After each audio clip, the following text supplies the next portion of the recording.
Bagaimana cara mengurangi akibat karma buruk? Sahabat Dhamma terkasih pasti bertanya-tanya, aduh, dulu pernah berbuat karma buruk. Bagaimana ya supaya akibatnya bisa berkurang? Tenang saja, ada caranya kok mengurangi karma buruk yang telah dilakukan. Misalnya, garam ibarat karma buruk dan air tawar ibarat karma baik. Nah, supaya air yang telah berisi garam ini berkurang asinnya, terus tambahkan air tawar dan jangan menambah garam lagi ke dalam air. Semakin banyak airnya, maka asinnya akan berkurang. Begitu juga, seandainya dulu kita pernah melakukan karma buruk, mulai sekarang hindari berbuat karma buruk dan terus tambahkan kebajikan atau karma baik.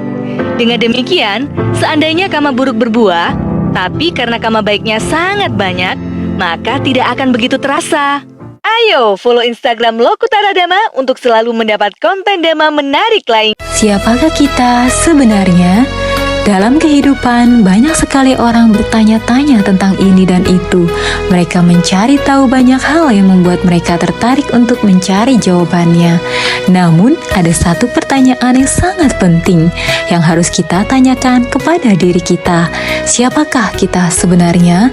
Memang kalau dipikir, mungkin pertanyaan ini sangat mudah menjawabnya apabila hanya sebatas kulit, seperti seorang pria atau wanita berkebangsaan tertentu dengan silsilah keluarga tertentu. Namun, apabila ditanyakan lagi, pertanyaan ini sangat-sangat mendalam dan sebenarnya tidak banyak orang yang bisa mengetahui jawabannya. Mereka tidak menanyakan mengapa mereka terlahir menjadi pria atau wanita di negara ini dan itu, silsilah keluarga ini dan itu, dan memiliki kondisi hidup seperti ini dan itu. Jadi, sebenarnya siapakah diri kita?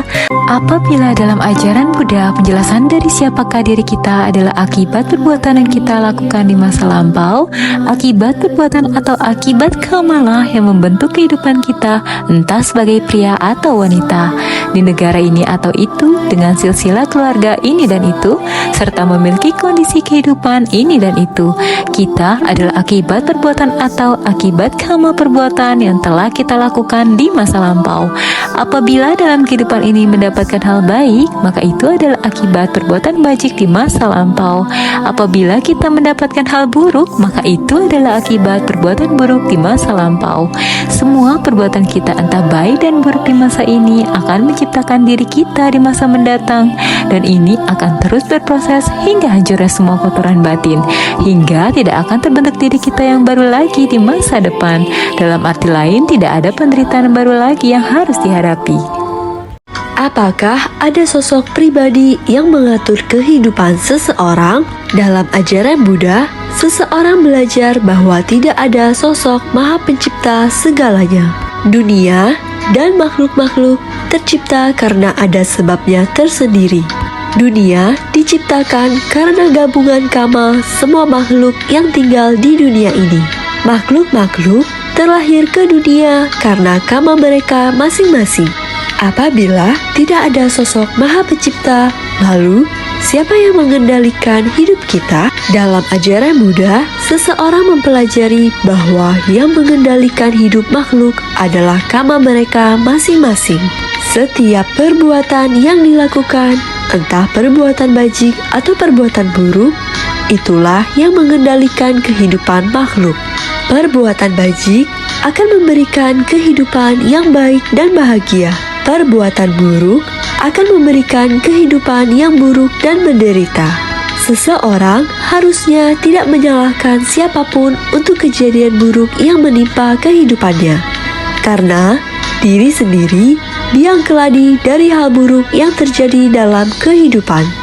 Dengan men-share video Dhamma ini, sahabat Dhamma telah berbagi Dhamma yang akan berbuah kebijaksanaan besar. Maha Anumodana. Ada berapa banyak makhluk di rumah kita? Dalam ajaran Buddha disebut makhluk karena memiliki 1 atau 4 atau 5 gugusan kehidupan. 1 gugusan kehidupan adalah seperti Brahma tanpa batin, hanya memiliki tubuh jasmani. 4 gugusan kehidupan seperti Brahma tanpa tubuh jasmani, hanya batin saja. 5 gugusan kehidupan seperti manusia, hantu, hewan, dewa, dan semua yang memiliki 5 gugus kehidupan. 5 gugus kehidupan itu, tubuh jasmani, kesadaran, persepsi, perasaan, dan bentukan kehendak, sebagian besar makhluk adalah yang memiliki 5 gugusan kehidupan. Makhluk yang memiliki 5 gugus kehidupan ada yang bisa dilihat mata biasa dan ada yang hanya bisa dilihat mata batin atau tak kasat mata biasa.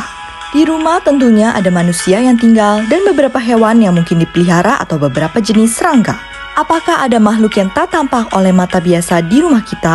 Sesungguhnya di semua pelosok dunia pasti ada makhluk-makhluk yang tak kasat mata, tidak terkecuali di rumah yang kita tempati saat ini. Tentu jumlahnya juga banyak sekali, bisa dewa, hantu, atau makhluk-makhluk lainnya. Tetapi sahabat Dhamma tidak perlu takut dan risau.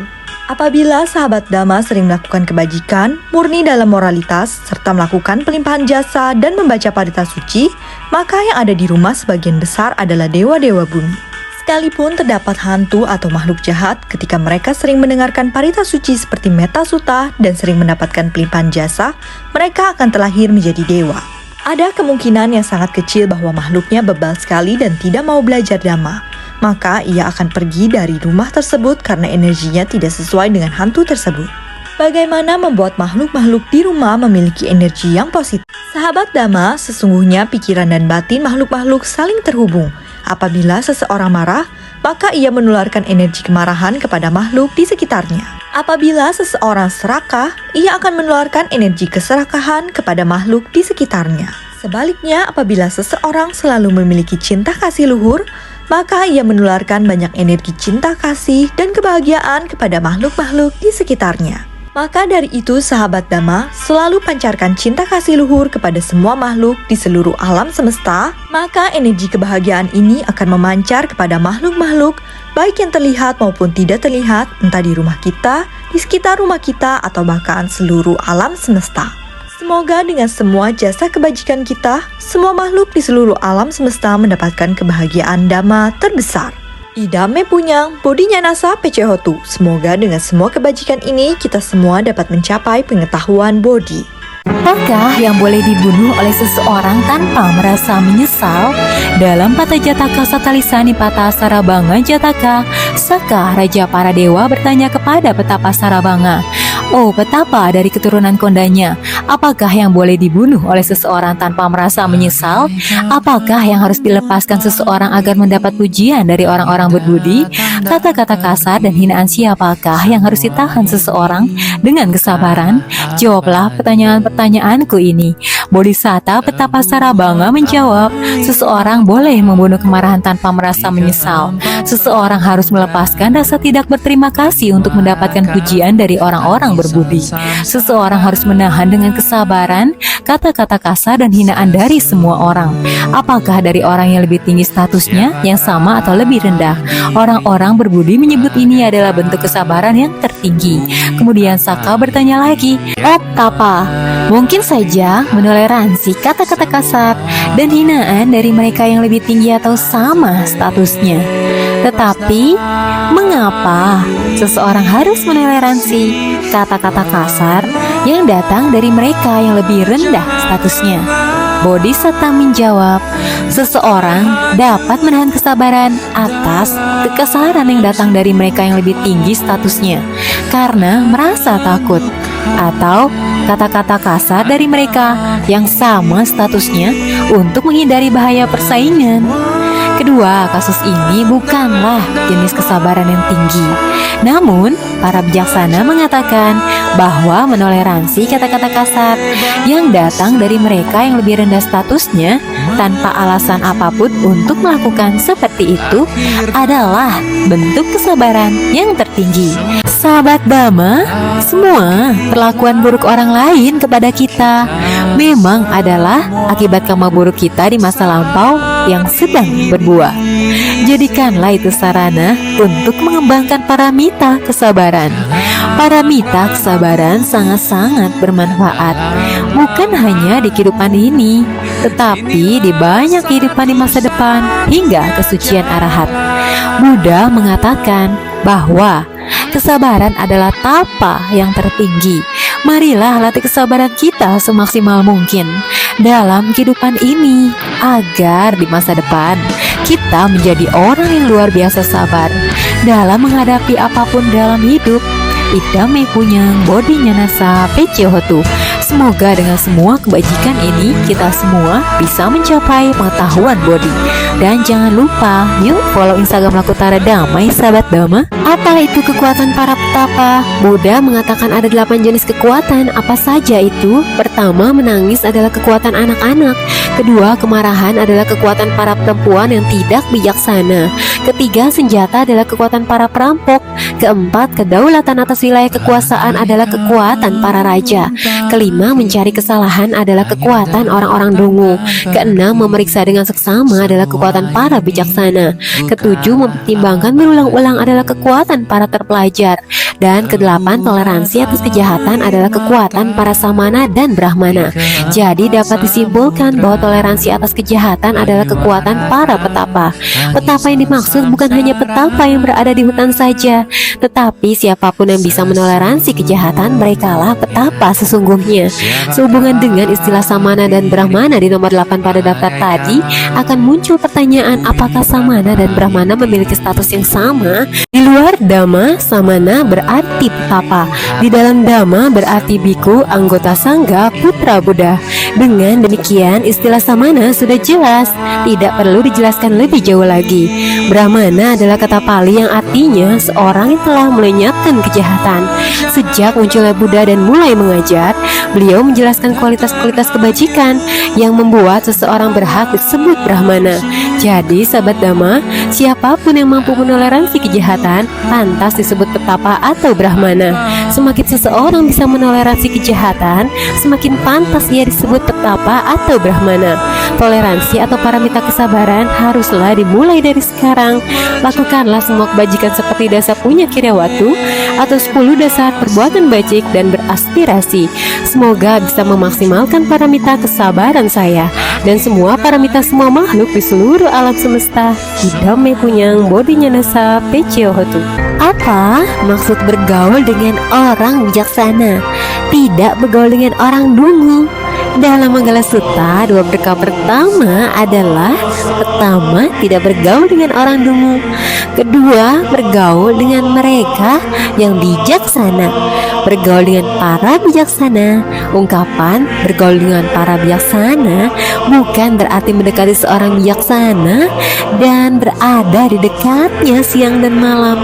Maksudnya adalah belajar dan mendapatkan pengetahuan dari orang yang memiliki kebijaksanaan. Nasihat tidak bergaul dengan orang dungu diberikan sebagai salah satu berkah dalam Manggala Sutta, bukan berarti menetap bersama orang dungu.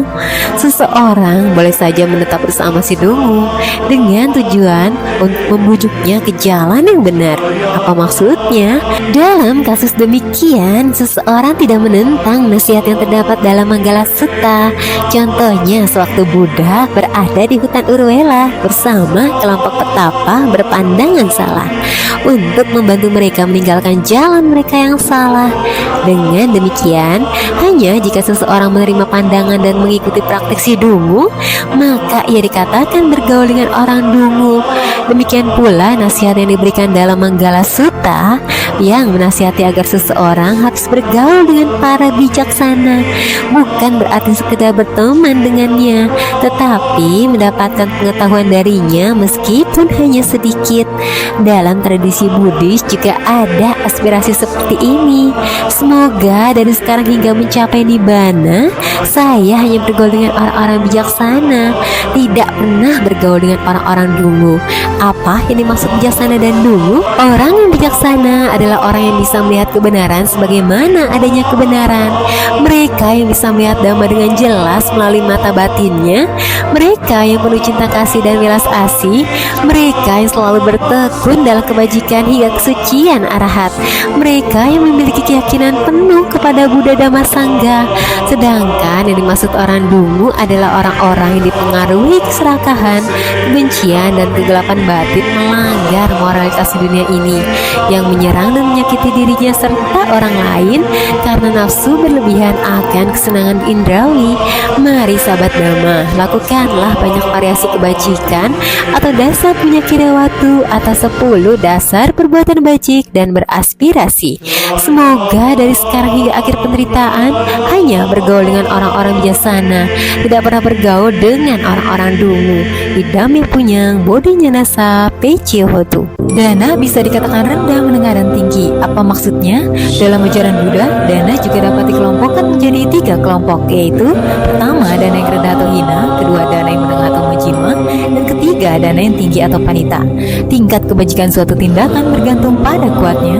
Pertama, kehendak atau cetana, kedua, kesadaran atau cita, ketiga, usaha atau wirya, dan keempat, pengetahuan, penyelidikan atau imamsa yang terlibat dalam tindakan tersebut. Jika 4 unsur ini lemah, maka dana dikatakan berjenis rendah. Jika berstandar menengah, maka dana dianggap berjenis menengah. Jika semuanya kuat, maka dana dianggap berjenis tinggi. Jika tindakan dana dimotivasi oleh keinginan untuk mendapatkan kemasyhuran dan pujian, ini adalah jenis rendah. Jika tujuan dana adalah untuk mencapai kebahagiaan hidup sebagai manusia atau dewa, ini adalah jenis menengah. Jika persembahan diberikan sebagai penghormatan kepada para Arya atau Bodhisatta atas teladan mereka dalam berdana, ini adalah persembahan mulia berjenis tinggi. Maka dari itu sahabat Dhamma, 4 faktor yang menentukan kualitas dana seperti kehendak, kesadaran, usaha, dan pengetahuan haruslah sangat kuat. Setiap kali berdana, kehendakilah demi kebahagiaan Dhamma terbesar semua makhluk di seluruh alam semesta. Setiap kali berdana, munculkan kesadaran cinta kasih luhur. Setiap kali berdana, usahakan yang terbaik untuk kebahagiaan Dhamma terbesar semua makhluk di seluruh alam semesta. Setiap kali berdana, renungilah ini adalah demi kebahagiaan Dhamma terbesar semua makhluk di seluruh alam semesta. Semoga semua dana kebajikan dari sahabat Dhamma semua selalu menjadi dana yang berkualitas tinggi agar memberikan akibat terbaik untuk sahabat Dhamma dan semua makhluk. Idam yang punya, bodinya nasa, pece hotu.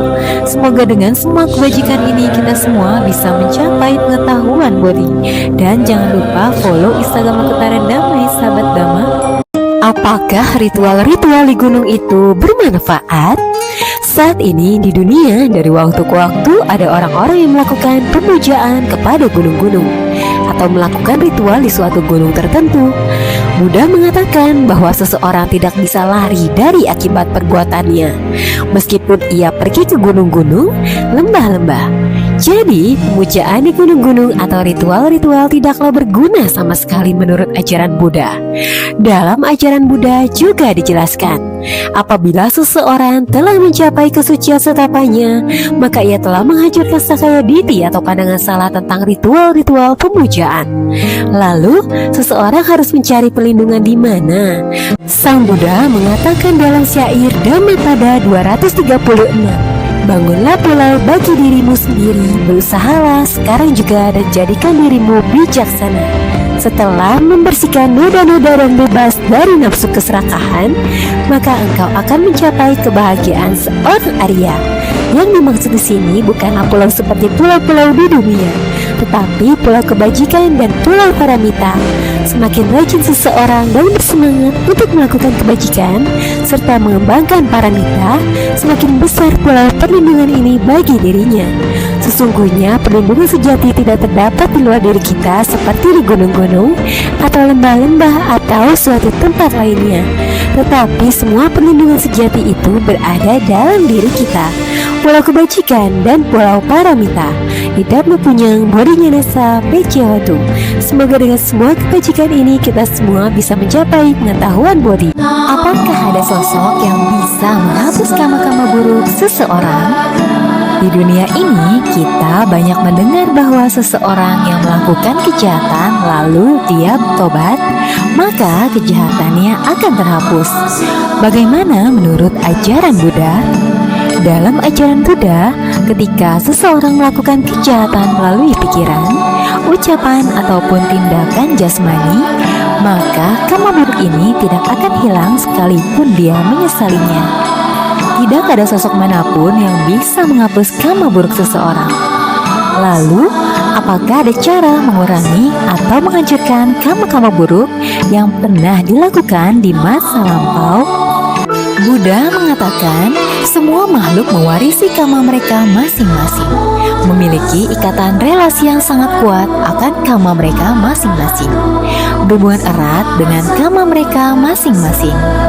Apabila seseorang sudah melakukan perbuatan entah baik ataupun buruk, ini akan memberikan akibat di masa depan selama memiliki kondisi untuk berbuah. Tidak ada sosok manapun yang bisa mengatur kama orang lain atau menghapus kejahatan orang lain. Namun salah satu kekuatan kama adalah kama penghancur. Apa maksudnya?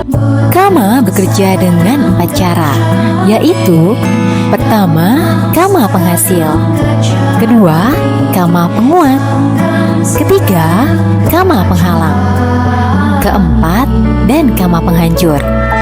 Apabila seseorang melakukan satu kebajikan, maka akan menghasilkan akibat baik, lalu akan menguatkan kama-kama baik lainnya.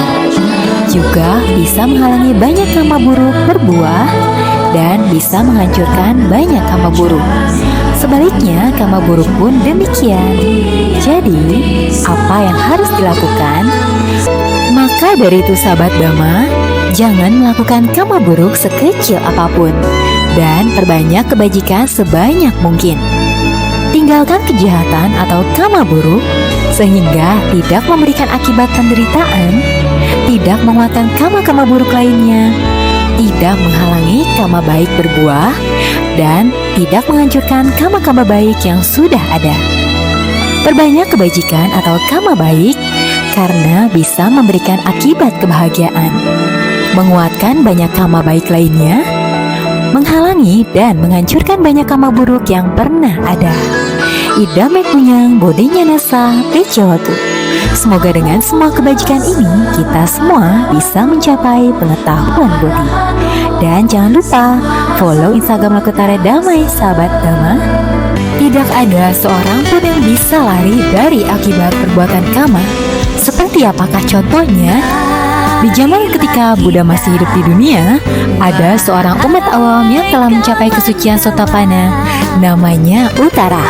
Uttara adalah seorang umat awam yang begitu berbakti kepada Buddha, Dhamma, Sangha, dan rutin berderma, serta menjalankan uposatha sila. Suatu hari ada sekelompok pencuri yang melakukan pencurian di suatu desa. Para pencuri ini berlari sambil membawa barang-barang curian karena dikejar oleh penduduk desa. Salah satu pencuri berlari ke arah wihara dan membuang barang curiannya sebelum memasuki wihara. Tidak berapa lama Uttara, sang umat awam yang penuh bakti, pulang dari wihara dan berjalan di dekat barang curian yang ditinggalkan pencuri tersebut. Lalu apa yang terjadi? Para penduduk desa melihat Uttara berada di dekat barang curian, lalu menuduh Uttara sebagai pencuri. Mereka memukulnya hingga meninggal, lalu membuang mayatnya ke sungai. Karena Uttara telah mencapai kesucian Sotapanna tanpa kebencian kepada para pemukulnya, setelah meninggal pasti terlahir di alam bahagia karena telah mencapai kesucian. Para biku bertanya kepada Buddha, mengapa hal ini bisa terjadi? Buddha menjelaskan bahwa di salah satu kelahiran lampaunya, Uttara, dia adalah seorang jenderal. Pada saat itu, ada sepasang suami istri yang membawa gerobak kereta hendak memasuki hutan. Sang suami meminta jenderal ini untuk segera bersama-sama melewati hutan tersebut. Jenderal ini berpikiran jahat. Ia ingin merebut istri itu dari suaminya. Bagaimana kisah selanjutnya? Jenderal mengatakan bahwa hari telah gelap. Mari kita lanjutkan esok hari. Semula sang suami menolak, tetapi akhirnya menuruti keinginan jenderal. Jenderal dengan pikiran jahat menaruh batu permata di gerobak kereta tersebut, lalu mengumumkan bahwa ia kehilangan batu permata.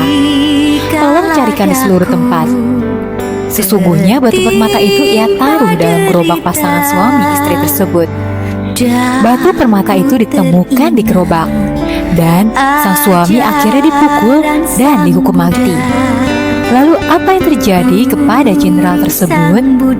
Karena kama buruk dan serakah pada istri orang lain, jenderal itu terlahir di neraka Awici, neraka paling dalam selama 500 kehidupan manusia.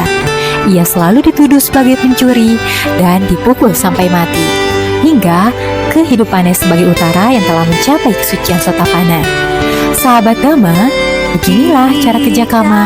Karena itu, kita tidak boleh melakukan kama buruk atau kejahatan kepada siapapun dengan alasan apapun.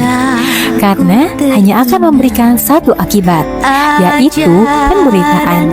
Beruntung Utara, sang umat awam telah mencapai kesucian Sotapana. Beliau tidak akan mengalami penderitaan seperti itu lagi dalam kenimba lahir, dan hanya menanti pencapaian kesucian arahat di kehidupan yang mendatang.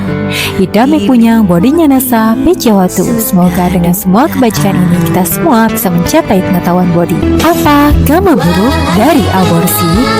Di dunia ini banyak sekali wanita hamil yang ingin melakukan aborsi karena tidak siap untuk mengambil tanggung jawab tersebut. Menurut ajaran Buddha, ini adalah termasuk pelanggaran sila dan bisa memberikan akibat penderitaan di masa depan. Ada kisah yang mirip seperti ini di masa lampau. Dahulu ada pasangan suami istri yang memiliki seorang bayi. Desa mereka dilanda musibah.